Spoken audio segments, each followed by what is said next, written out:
Welcome to the Great Detectives of Old Time Radio. From Boise, Idaho, this is your host, Adam Graham. If you have a comment, email it to me, box13 at greatdetectives.net. Follow us on Twitter at Radio Detectives and check us out on Instagram.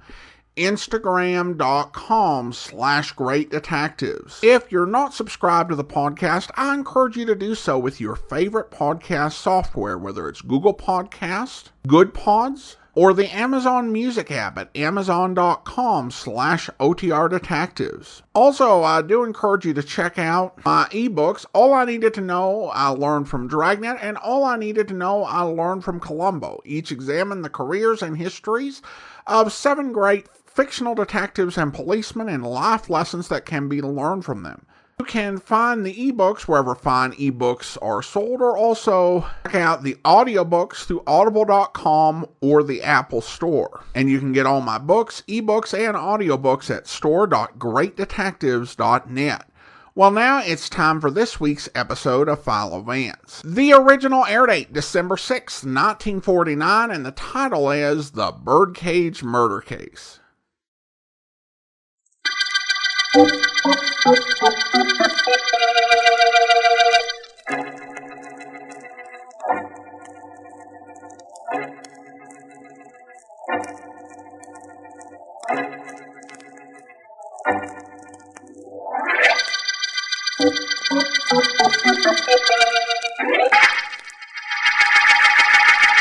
Sit down, Lane. Sit down. Oh, thank you, Jeff.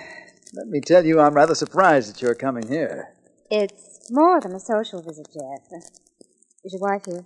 She's in the house somewhere. Now, what can I do for you? My fiancé sent me. He'd like you and Mrs. Dillon to come over to his apartment Saturday evening. He's having a little party. How utterly charming. Tell him for me that Mrs. Dillon and I consider it a privilege to be able to refuse Mr. Stuart Worthington's invitation. Oh, Jeff, please don't feel that way about Stuart. Remember, I'll be there. Well, now, that might influence me very much. He really has an unusual party planned. He has a magician who's going to do the famous Birdcage trick. Oh, I've seen it. You've seen me. You were almost ready to go to the party a moment ago. I haven't seen enough of you, Lane. I doubt if I ever could. I'm not crowding you on this settee. No, you are a little, but I'm not sure I mind. Oh, very pretty picture. Don't bother getting up, Jeff. I'm only your wife. Elaine just came over to invite us to a party at Worthington's Saturday night. And she's done it? Yes, I have. In that case, I'll see you to the door. This way, Miss Williams. Then I'll see you both Saturday night. This way, Miss Williams. Good night. Good night, Lane. Yeah. Good night, Mrs. Dillon. Jeff, don't you think this is going a bit far? You and that girl in my own house? Oh, you don't understand, Edna. Oh, wives never do. Husbands prefer to believe. But I understand quite a bit. For instance, you're in love with that girl. I wouldn't say that. I'm just keeping in practice, that's all. You'd do anything to get her away from Worthington. I know you would. That is, if you could think of anything other than what tie you'll wear at the party. I might surprise you one of these days. You'll make me laugh. Edna, darling, Lane Williams mentioned that there was going to be a magician at the party who was going to do the famous disappearing birdcage trick. That gave me a very good idea. If you thought of it, it came from a very strange place. Edna, darling, what Lane told me gives me an idea that will let me commit murder and get away with it.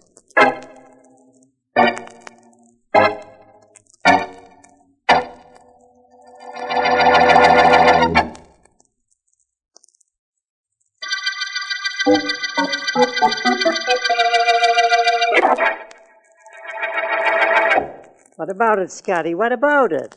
What am I going to do about Worthington, you mean? Yeah, that's what I mean. It ain't like you let a guy welch on a bet, Scotty. No, that's true enough. I'm not letting Worthington get away with it. Don't worry, Professor. Oh, I ain't worrying, Scotty. I just want to know, that's all. Listen, Professor, Worthington is throwing a big party tomorrow night. How would you like to go? Me? Yeah. Nobody invited me. I'm inviting you to attend in my place. Gee, you're not invited either. No, but I still want you to go. Professor, You and a friend are cordially invited to attend a party being given tomorrow night by Stuart Worthington. Gosh, that's swell. What'll I wear? Well, it's a formal party, I understand. Dinner jacket will be all right, I guess. I ain't got a dinner jacket. And you said I was invited with a friend. Oh, I ain't got a friend either. You will have tomorrow night. A .45 caliber friend. Yeah? Worthington's going to throw the party, but you're going to throw lead.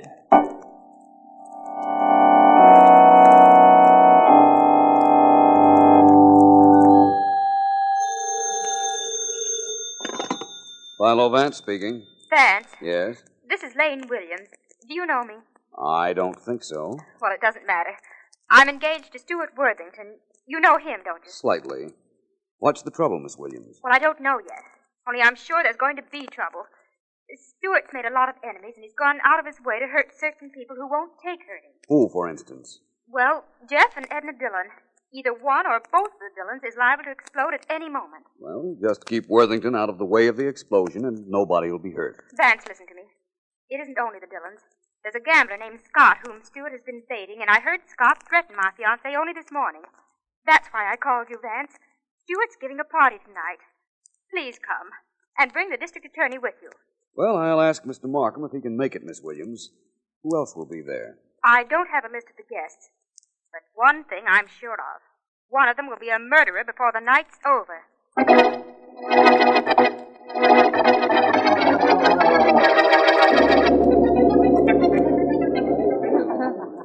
Oh, let's get as far away from the piano as possible, darling. Our host is about to play. I'm surprised at you, Jeff. Lane Williams is by the piano, and you want to move away? Well, over here by the window is as far as we can get, I guess. That it's open. It's very stuffy in here. What is? The air, the people, or the conversation? All three. Yeah. Jeff, the other night you said something about committing murder and getting away with it. You were kidding, of course. Was I? You have to be. For a lot of reasons. One of them is you haven't the nerve to do anything more strenuous than combing your hair, unless a beautiful girl is involved. That's what you think. So, let's pretend we're interested in what Stuart's going to play. I'm not that good an actress, but I'll try. You just put out all the lights in the room, and there's just that spotlight on the piano. What a ham. Oh,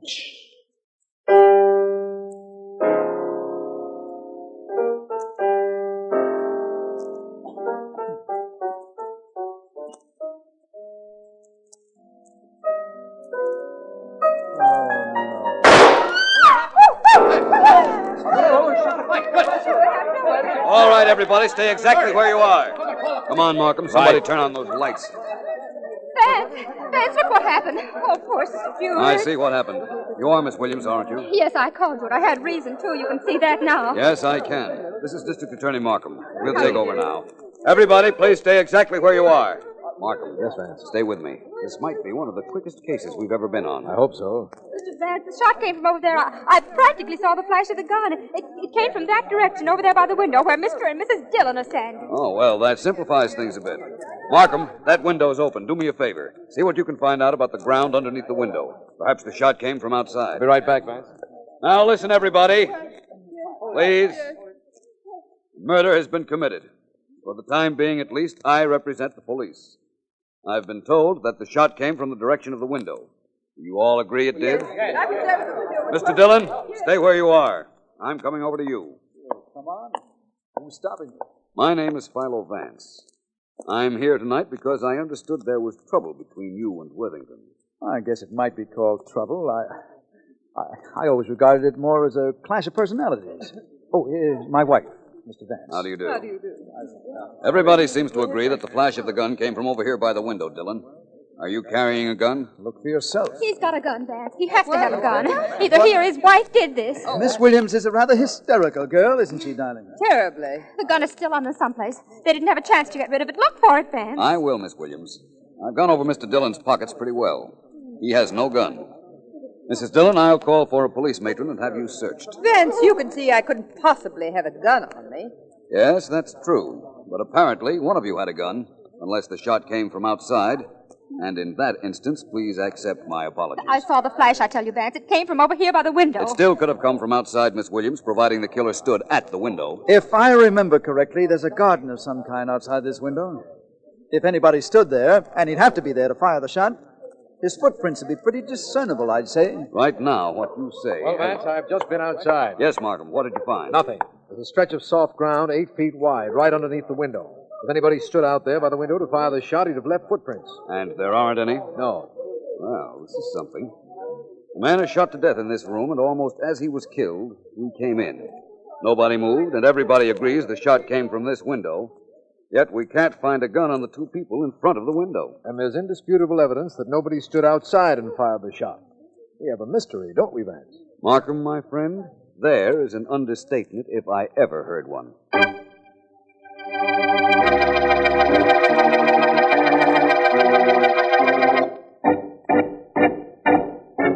Sit down, Miss Williams. Sit down. I can't, Scott. I wanted to talk to you. I didn't dare use the phone, so I came down here. I'm glad you did. Everything go off without a hitch tonight? Worthington's dead, if that's what you mean. That's what I meant, all right. You set the thing up just the way I told you to. Sure. I called Vance, told him about you and about the Dillons, and told him what time to get there. Everything went off just like clockwork.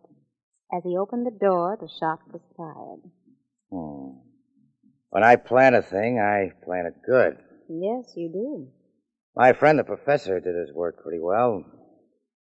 Glad you told Vance about me. It put you in the clear, and I have a perfect alibi for the time of the shooting. Yeah, I guess that's all we have to discuss, isn't it? Not quite. Oh? I had Worthington killed because you tipped me off that he'd made a will leaving you a big hunk of dough. That's one of the provisions under which you were going to marry him, wasn't it? Yes.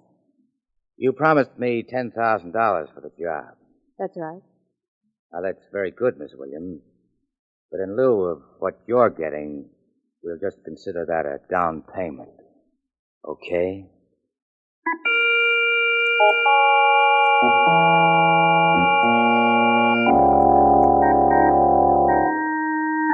Jeff, I demand to know how you did it. How did you kill Worthington? Edna, darling, don't bother me, please. I want to get this dinner jacket off and relax for a little while before going to sleep. You said the birdcage magic trick gave you an idea. Apparently it was a good idea and it worked. You killed Worthington while I was standing next to you, and I have no idea how you did it. I'm pretty clever then, I'm a little scared about the whole thing. What'd you do with the gun? Who said there was a gun? Oh, you're not talking to Philo Vance now, Jeff. There had to be a gun. It had to be fired by you. Yet I never saw it in your hand. Maybe the shot did come from the window. You heard Markham tell Vance it couldn't have. Nobody could have stood outside that window and not left footprints in the ground. You did it, didn't you? Oh, stop it, will you, Edna? This is getting boring. Here, hang up my dinner jacket. All right, but, Jeff. What is it? What's that strapped to your back? What does it look like? A gun. That's the gun that killed Worthington. Naturally. How did it get where it is? It's snapped back. Here, you see these thick pieces of rubber tubing? Yes, they're dangling from that contrivance you're wearing in the back. Well, that tubing was down my sleeve with a gun attached to it. Oh. I had the gun palmed in my hand. And after I shot, I simply released it, and it went up my sleeve and wound up in back of me where you see it now. It was the disappearing birdcage trick that gave you the idea. No wonder Philo Vance couldn't find the gun. Who would think of looking for a gun there? All right, now that you know the whole story, perhaps you wouldn't think I'm so stupid. Maybe. Well, it's hard for me to believe. So don't. To think I was standing right next to you, never saw the gun, never saw you shoot. That's right. And, darling, when you can be fooled, anybody can be fooled. What do you think of your husband now? I think I like him more than I ever did before. I also think I'm more afraid of him than I ever was before.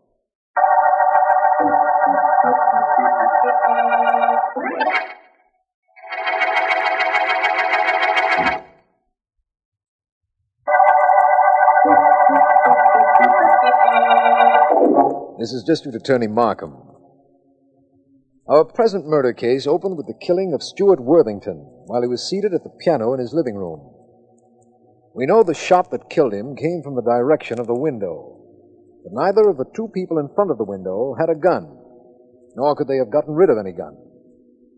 I personally investigated the ground outside the window and could find no marks or footprints, although if the shot came from outside, there would have to be footprints. This is the situation facing us as Philo Vance details his findings. I think I know how Jeff Dillon could have shot Worthington, if he shot him, and have gotten rid of the gun, Markham. What do you mean, if he shot him, Vance? There are certain facts that are obvious. Either Dillon shot him, Mrs. Dillon did, or the shot came from outside the window. Nobody could have stood outside. Mrs. Dillon couldn't have got rid of a gun. But then by the same token, neither could Jeff Dillon. You're a little confused, Markham, but I know what you mean. Jeff might have killed Worthington if he knew anything about parlor magic. What kind of a gun was used? A .45. Why? Oh, in that case, perhaps that theory of mine wouldn't work. Will you stop being so mysterious, Vance? What theory? The parlor magic trick. Ever see a magician make a birdcage disappear? Many times. The cage divides in half, flattens out, and each half goes up a sleeve, doesn't it? Up the sleeve and behind his back, under the coat where it isn't noticeable. You see, it's attached by rubber tubing, which snaps it back when pressure is released. Now, Dillon could have done the same thing with a gun. Held it in his hand, fired it, let go, and up the sleeve it went. I see what you mean. Well, I imagine we'd better go see the Dillons, don't you? Yes, and I hope when we meet Mr. Dillon, I'll have something up my sleeve, too.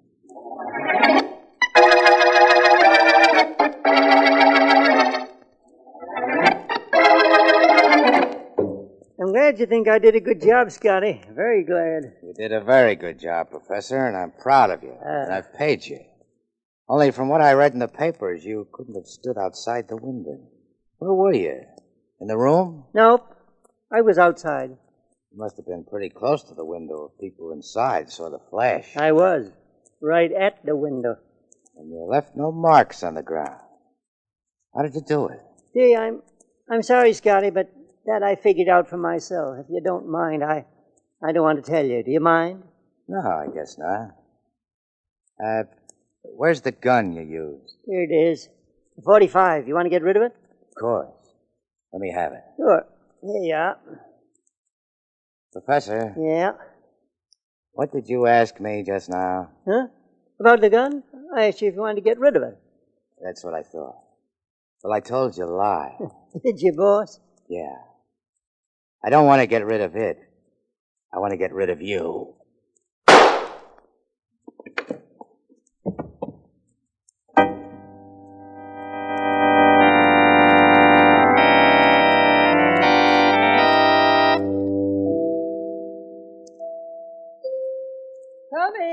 Coming. Hello, Mrs. Dillon. Oh, it's you, Mr. Vance. Come in. Thank you. Is your husband at home? Why, no, he isn't. What'd I do? Not for what I had in mind, Mrs. Dillon. You don't make a very good murder suspect. I've heard you were very brilliant. Perhaps you are. And perhaps it's just that Jeff isn't as smart as he thinks. Mrs. Dillon, where is your husband? Out. Mr. Markham went down to his club to look for him. If he's there, Markham will bring him back here. I can hardly wait to see him. You're a strange person. Yes? You'll stick by your husband in a murder case, probably alibi for him if you have to, but apparently you're not in love with him. No, I'm not. But I've tried for years to get him to do something, to do anything that would make me proud of him. And now, I think he's done it. You're proud of him for killing a man? Only if he gets away with it. Vance? Over here, Markham. I'm with Mrs. Dillon. I found her husband, as you can see. Glad you did. Come on, get in there. Please sit down, Mr. Dillon. That's very nice. I'm invited to sit down in my own home. What's up, Vance? Dillon, did you ever see a magician do the birdcage trick? I thought this was too good to last. Thank you, Mrs. Dillon. Dillon, don't make me repeat the question. You talk to him if you like, Vance. I'll be back in a minute. I want to go to the bedroom a minute. Excuse me, please. Well, Dillon? I've seen the birdcage trick, Vance. Why? You know where the cage disappears to?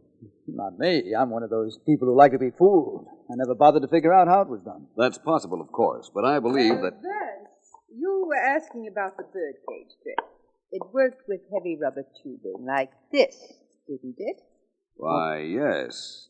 And that's a professional disappearing harness you have in your hand, Mrs. Dillon. Where'd you get it? My husband. You... Shut up. My husband wore this the night of the party, Vance. Attached to the tubing, as you can see, was a gun. It's in the dresser drawer now. Shall I get it? You don't have to bother right now. I imagine that's right. You have a very good case against your husband, Mrs. Dillon, and we're indebted to you for your help. We just couldn't do anything. Not a thing. Better off rid of him. I'm not sure you are yet. Why not? I showed you how I got rid of the gun that killed Worthington. It went up his sleeve and wound up in this harness in back of him. Yes, that's true enough. You did. Only, you didn't kill Worthington, did you, Dillon? Who says I didn't? I do. Wait a minute, Vance. We came down here to find the device you outlined to me, the birdcage apparatus. We found it. Dillon doesn't deny he killed Worthington, but you doubt it. Why? The most simple and obvious of reasons, Markham. This device would work with any small caliber gun, but Worthington was killed with a .45.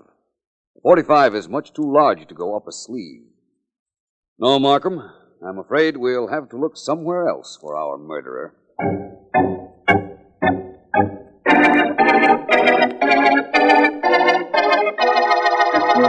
Miss Williams, you told me that there was a Mr. Scott with whom your former fiancé, Mr. Worthington, was having trouble. That's right, Vance. Well, that's the reason I asked you to come down to my office.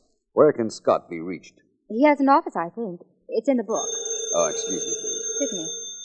Hello? This is Markham, Vance. Yes? You ever hear of a character named Professor Blake? I think I met him once. Why? Well, we know he worked for that gambler you mentioned to me at the beginning of this birdcage case, fellow named Scott. Yes. Well, we just found Blake. He'd been shot and dumped in an alley.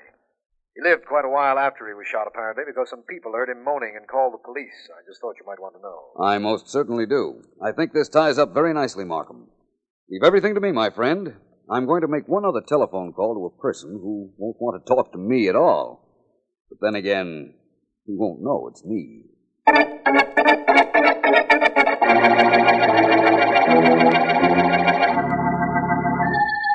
Who did you say this was?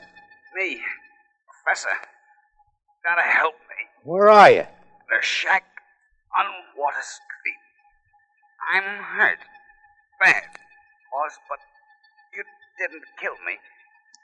Get me a doctor, please. You got a lot of nerve calling me. Either come down here with a doctor or I go to the police with the whole story.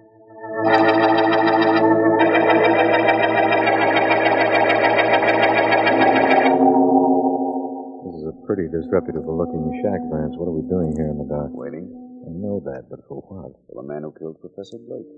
Scott, That's right. you know he killed Blake? Definitely. I don't know how you could know. You haven't seen Blake's body. All you know about this second murder is what I told you on the telephone. That's correct. But I still know Blake was killed by Scott. And you'll know it, too, when he comes here. Do you really think Scott will be silly enough to show up? Of course. Why shouldn't he? He thinks Blake is alive. He knows that if Blake talks, we'll grab him. But you see, he doesn't. Somebody's coming. Get over by the door. Right.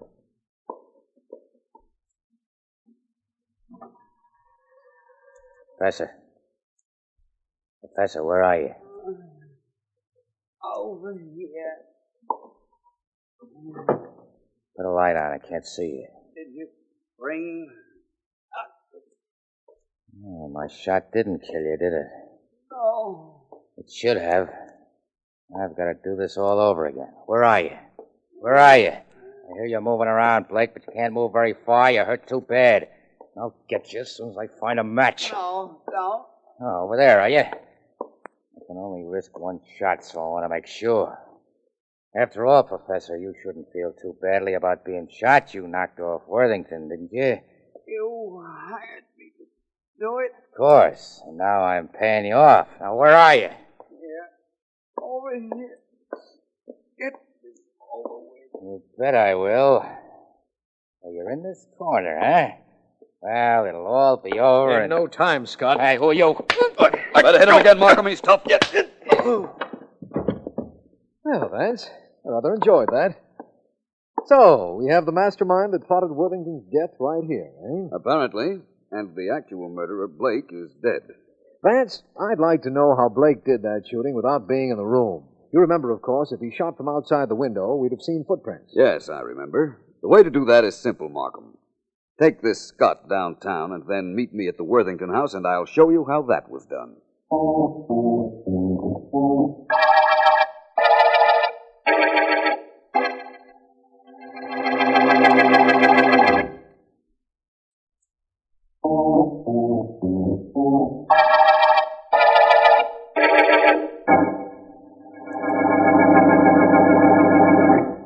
help you carry that ladder, Vance. Oh, it's no trouble, Markham. Not very heavy.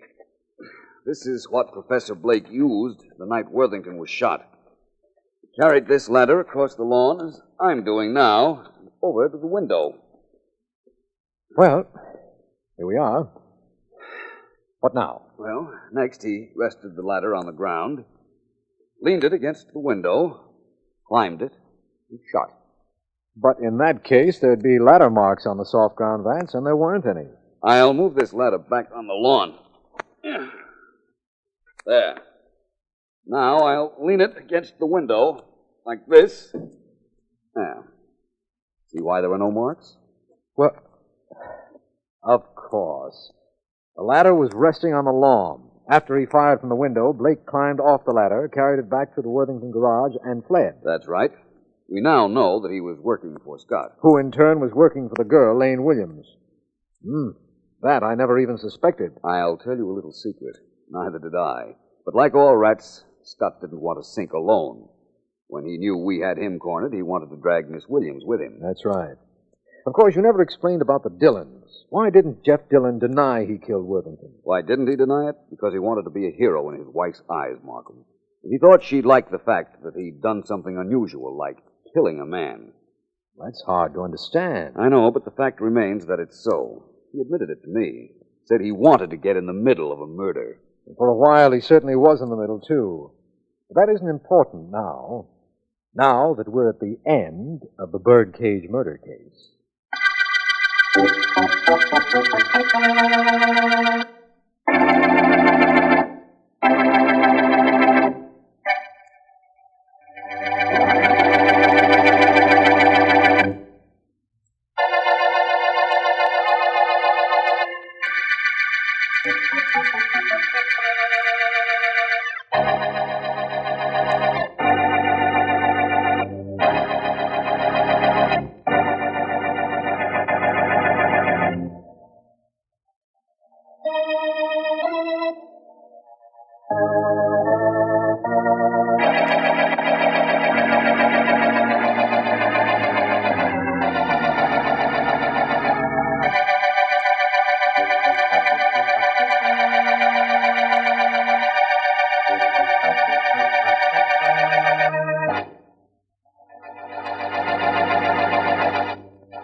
Welcome back. So actually the title of this episode was a bit of a red herring. So I guess having multiple people potentially interested in doing the killing is kind of what gave us the real element of mystery. It was a whodunit because we couldn't figure out of the people who set out to do it which actually did.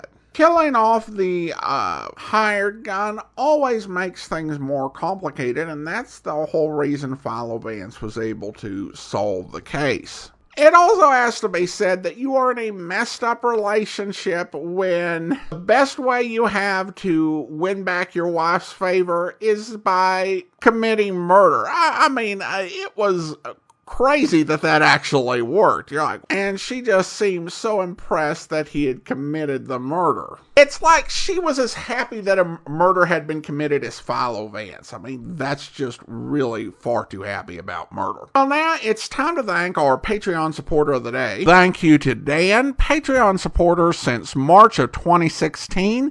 Currently supporting the program at the Detective Sergeant level of $7.14 or more per month. Thanks so much for your support, Dan. And that will do it for today.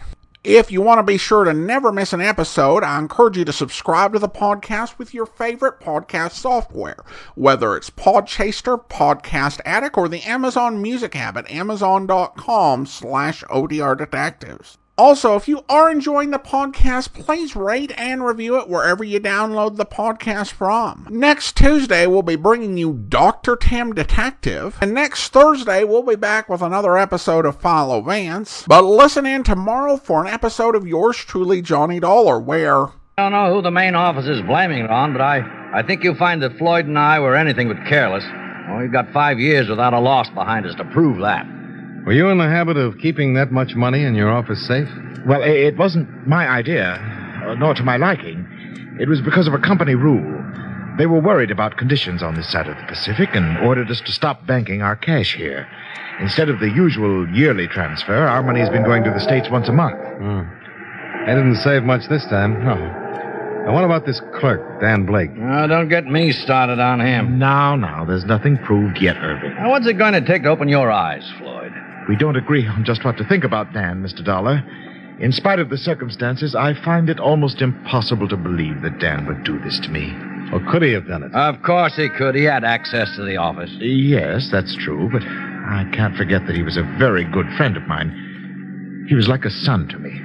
Was he in any trouble that you know of? Owe any money? I hadn't heard of anything. Well, he's been out of sight 4 days now. What kind of a search has been made for him? I understand the police have been working very hard.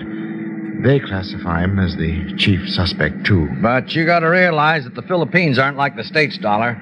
It's not hard to drop out of sight here. It's a big world. Yeah, I know. I just watched a lot of it pass by. Well, as soon as my luggage arrives and I can... I hope you'll be with us then. In the meantime, do send your comments to box13 at greatdetectives.net. Follow us on Twitter at Radio Detectives and check us out on Instagram. Instagram.com/greatdetectives. From Boise, Idaho, this is your host, Adam Graham, signing off.